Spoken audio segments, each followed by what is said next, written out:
Shalom, shalom, leculan, noéticos e noéticas. Deixe o seu like, compartilhe o vídeo, faça o comentário. Vamos continuar o nosso estudo no Tratado Sanedrin, Talmud Bavili, 11º capítulo, 95 Amud A, Kol Israel.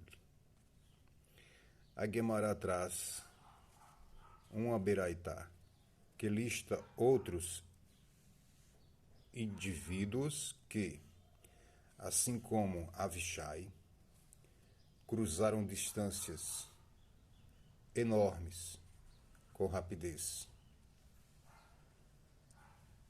Os sábios ensinaram em uma beraitá. Uma beraitá é uma Mishnah extra, daquelas Mishnayot que não entraram na compilação do Rabi Yehuda Anassi. Para 3 indivíduos, a terra milagrosamente contraiu-se com o objetivo de facilitar os seus deslocamentos. Para Eliezer, servo de Avraham, para Yaakov, nosso patriarca, e para Avishai, filho de Tseruiá. A Gemara analisa cada um desses milagres que a terra contraiu-se para Avishai, quando este foi em socorro de Davi da Melech, uma vez que Davi estava, como foi tratado nos assuntos abordados nesse mesmo Tratado Sanedrin, nos vídeos anteriores. Avishai saiu em socorro de Davi, uma vez que este estava sob a custódia, vamos assim dizer, de Ishbi, que o havia prendido. Então Avishai, filho de Tseruiá, é depreendido do episódio recém-relatado. O caso de Eliezer, servo de Avraham, é depreendido do escrito.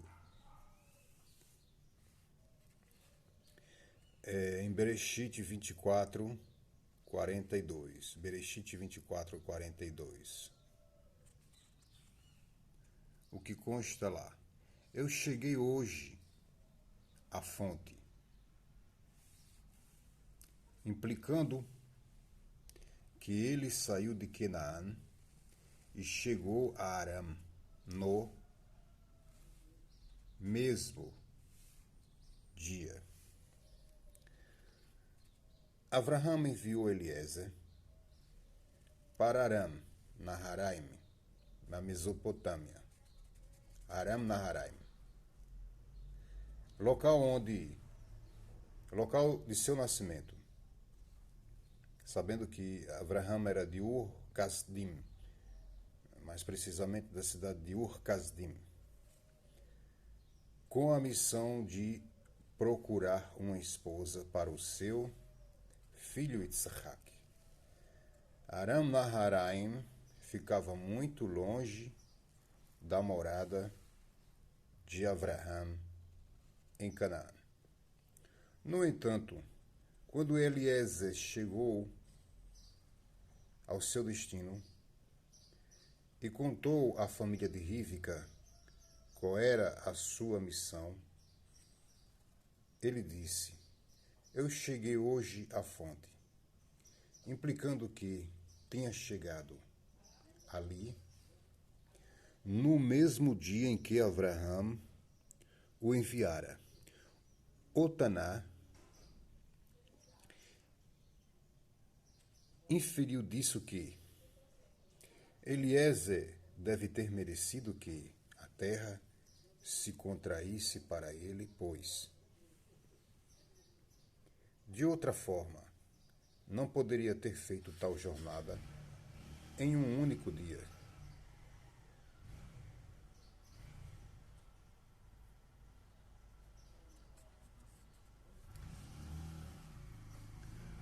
O caso de Yaakov, nosso patriarca, é depreendido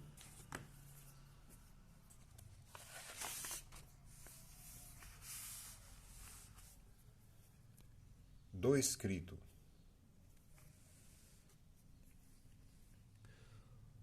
E partiu Yaakov de Beer-shevá e foi para Harã. E está escrito também, e encontrou o lugar, dormiu ali em Betiel, porque o sol tinha se posto. Ambos os versículos descrevem a jornada de Yaakov de Eretz Israel a Harã. No entanto, o primeiro versículo afirma que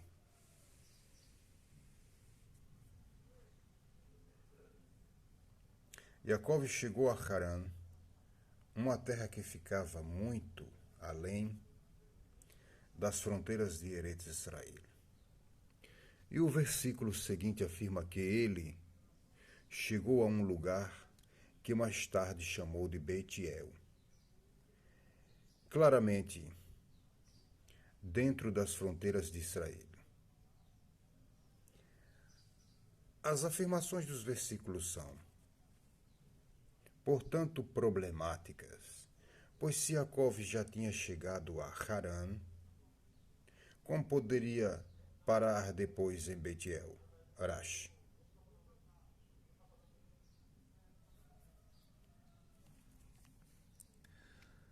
Na realidade, quando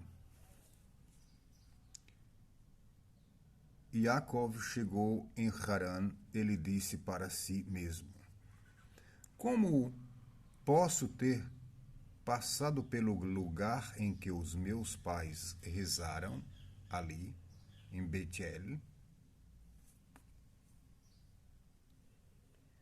Avraham erigiu um altar e rezou para Hashem em Betiel, perto de Ai. Vide Bereshit 12, verso 8. E Yitzhak também rezou ali, Yad Ramá. O lugar chamado aqui de Betiel era, na realidade, Jerusalém, Rashi. Sem ter ali rezado? Chegar a um lugar desse sagrado sem ter ali rezado? Então ele decidiu voltar para Eretz Israel e rezar em Betiel. Assim que pensou em voltar, a terra compreendida entre Harã e Betiel contraiu-se por milagre para ele e imediatamente encontrou o lugar e viu-se de volta em Betiel. O verbo encontrar conota um chamado súbito, implicando que Yaakov se deparou com Betiel de repente, uma vez que tinha viajado por muito pouco tempo. Rashi.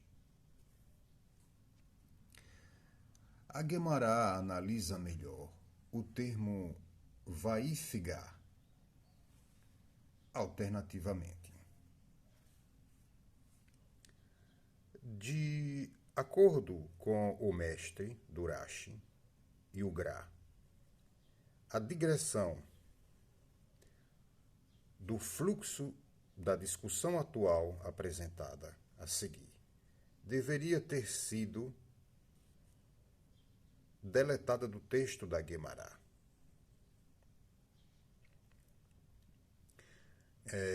A Guemará trata do período em que a Torá oral é discutida pelos Amoraim. Então, a produção dessas discussões, que é um período que vai ocorrer após os Tanaim, que eles tinham como base o texto da Mishnah. E, enfim, os Amoraim dão continuidade, então essa produção literária da Torá oral que é recebida no Monte Sinai e dissuadida um período após o chamado Mishnaico, chamado período da Guemará, e assim como a Mishnah, que era discutida pelos Rachamim, é um período chamado Mishnaico, e estes personagens são chamados Tanaim. Na época posterior, chamada Guemará, os Rachamim são chamados de Amoraim. E por Beraitá se entende que são Mishnah extras, como foi falado, que não entraram na compilação, uma vez que a Mishnah, ou a Torá oral, havia uma proibição de não escrevê-la. Mas por que foi escrita? Por causa que os sábios foram perdendo com o tempo a capacidade de armazená-la de forma decorada. Então, para não perder a Torá oral, houve a necessidade de escrevê-la. E quem a compilou, foi o Rabi Yehuda Anassi, e ele a compilou de acordo com o estabelecido pelo Rabi Meir.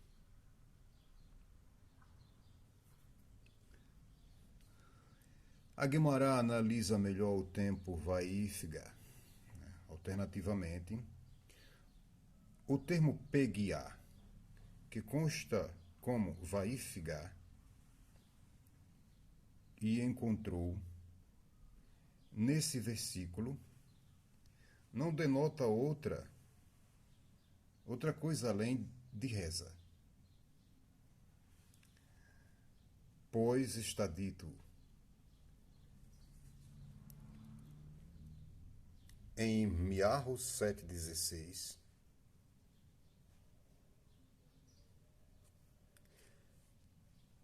quanto a ti, Miarro, não reze por esse povo, e não clame, nem ore por eles,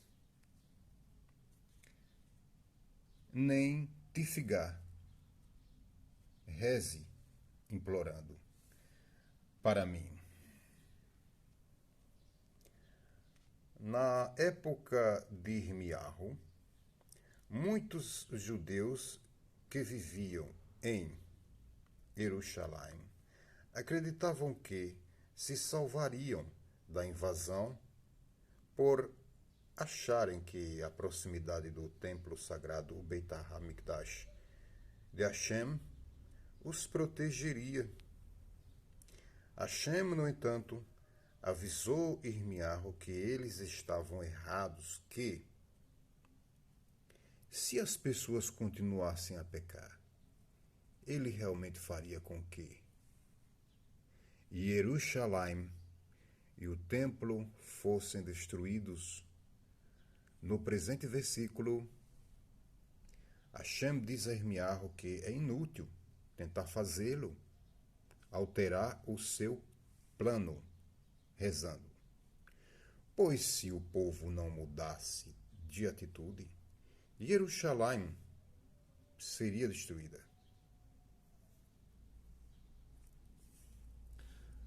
A Guemará continua a explicar o versículo. Quando a Torá afirma a seguir, e encontrou o lugar e dormiu ali, porque o sol tinha se posto. Ela está dizendo que, depois de rezar em Beit El, Yaakov quis voltar para Haran. Então o santo abençoado ele disse: esse justo veio ao meu local de hospedagem. Beit-El, o lugar onde Jacove rezou, ficava no monte Moriá, futuro local do templo sagrado Beit HaMikdash. Foi por isso que a Guemará chamou de local de hospedagem de Hashem. Beit é o casa de Hashem, o lugar de hospedagem de Hashem. Rash.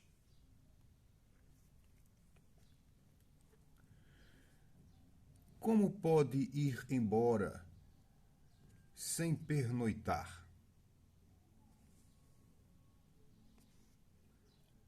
Um milagre, aconteceu um milagre.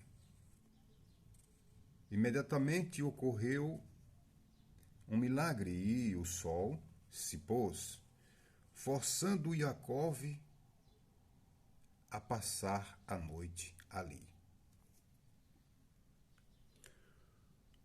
O linguajar empregado no versículo dormiu ali porque o sol tinha se posto. Em vez de o sol se pôs, em vez de usar a expressão sol se pôs, implica que o sol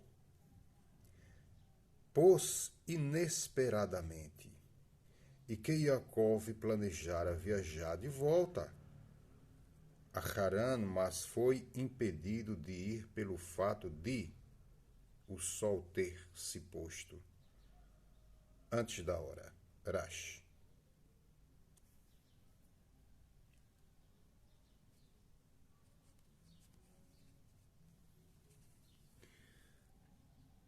E é esse o sentido dito, e é esse o sentido do dito enigmático da Torá.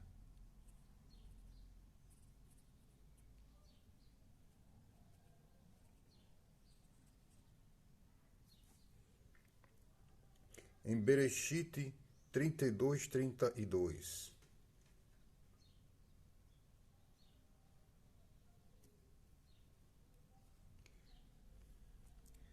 E o sol nasceu para ele, para quem? Para Jacov, quando passou de Peniel. Enquanto lutava com um anjo no lugar chamado Peniel, a articulação do quadril de Jacov se deslocou, fazendo mancar. De dor, a Torá afirma, então, que o sol nasceu por Jacov.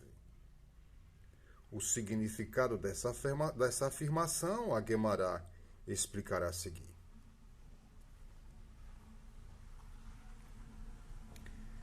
A respeito desse dito, a Guemará explica: terá sido exclusivamente para ele que o sol nasceu?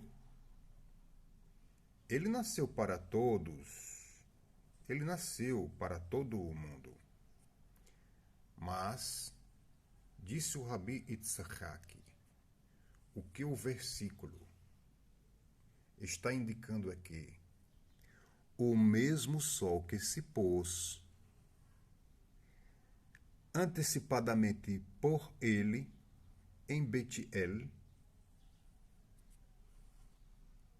nasceu prematuramente por ele em Peniel. E o sol nasceu antes da hora com o intuito de curar Jacov. Com o seu calor, Rashi, sobre Bereshit 32, 32.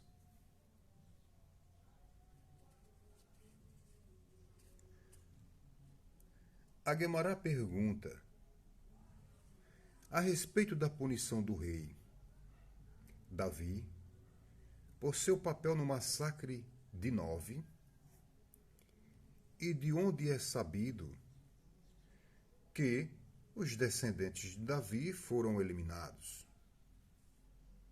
A Guemará responde do escrito em 2 Melachim, 2 Reis 11, verso 1.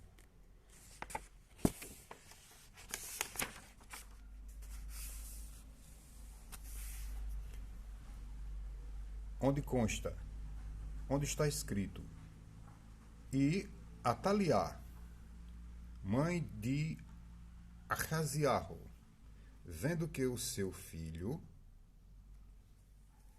estava morto, levantou-se e destruiu toda a família real. Depois que o rei Ahaziá de Yehudá foi assassinado, os únicos sobreviventes da dinastia davídica foram várias crianças pequenas. Vide Divrei Hayamim, é o livro de 2 Crônicas 22, verso 9. Naquela altura, no entanto, Ataliá, a mãe de Ahaziá, enxergou uma oportunidade de tomar o controle do trono e matou todos os sobreviventes da família real, da dinastia davídica, coroando-se como governante de Yehudá. É a esse massacre que o versículo se refere. Apenas um bebê, o nome dele era Ioash, da dinastia davídica. Sobrou só um. Sobreviveu ao massacre e manteve viva a corrente da dinastia davídica, uma vez que Hashem jurou a Davi que nunca faltaria alguém para sentar-se no trono em Jerusalém.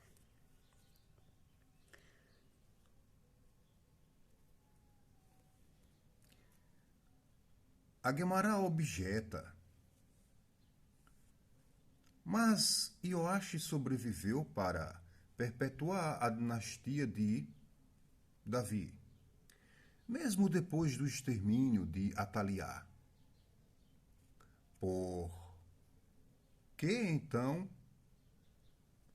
o seu ato foi considerado punição suficiente pelo pecado de Davi? A Guemará responde: lá também, no caso de Nove, só um Cohen, chamado Eviatá, sobreviveu. Conforme está escrito em 1 Samuel 22, 20.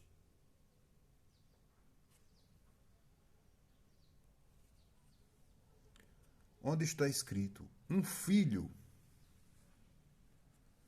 de Ahimelech ben Ahituve escapou e seu nome era Eviatá. Eviatá era filho de Ahimelech ben Ahituve, o Cohen que ajudou Davi em Nove, quando Davi chegou morto de fome, e Ahimelech deu-lhe dos pães da preposição,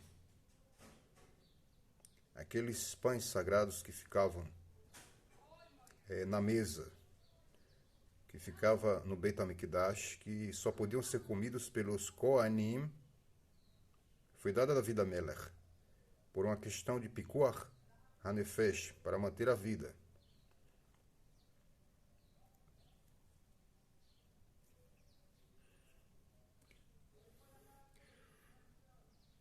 A Guemará conclui com um comentário a respeito desse episódio. Disse o Rav Yehudá: Em nome do Ravi, se não tivesse restado vivo ao menos um filho, a Ahimelech, Eviatar, né, para Ahimelech, que era Kohanim, Ben Achituve, filho de Achituve, depois do massacre. Nem um único descendente de Davi teria sobrevivido. O que aprendemos aqui com essa lição maravilhosa do Talmud sobre Davi Amelech. Uma vez que Davi Amelech não queria cair na mão de Shaul, na mão do homem, ele dizia, caia eu na mão de Hashem, não caia eu na mão do homem. Ele caiu nas mãos de Ishbi de Nove, que não era de Nove. Ele era um filisteu, Pelistim. Mas por que a Torá diz que ele vem de Nove? Porque ele vem enviado de Hashem para cumprir o que a Torá oral fala, é midad keneged midah, medida por medida.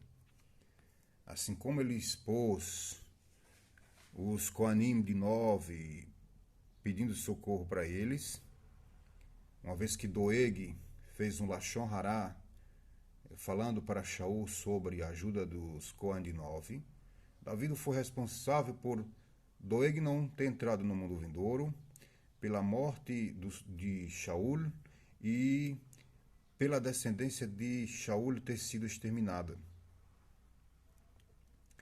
Mas vemos aqui também, né, que uma vez que Davi se encontrava sobre a ponta da lança, uma vez que o seu servo havia rezado por ele, o seu servo Avishai havia rezado por ele, então ele ficou sobre a lança sem que esta lhe fizesse algum dano.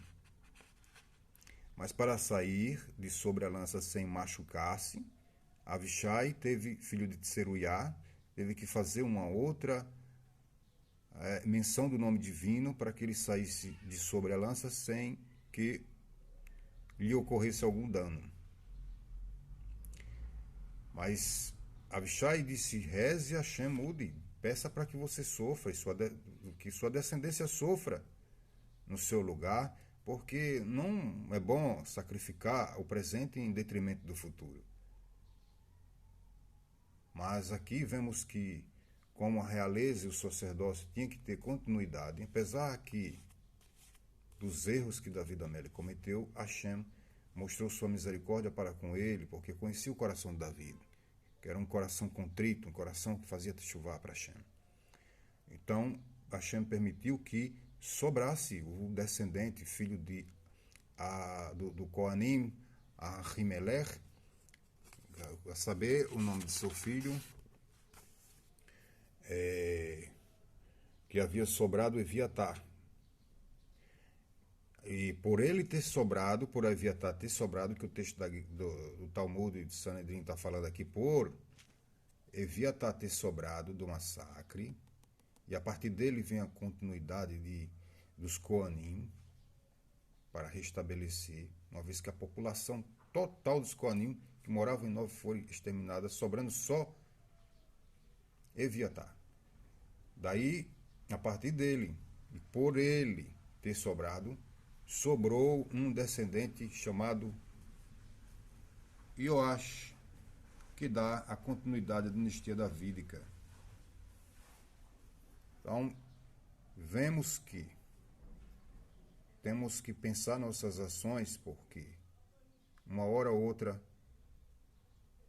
iremos responder diante do Criador e sua corte celestial. Que Hashem nos dê sabedoria, amém, amém, selá.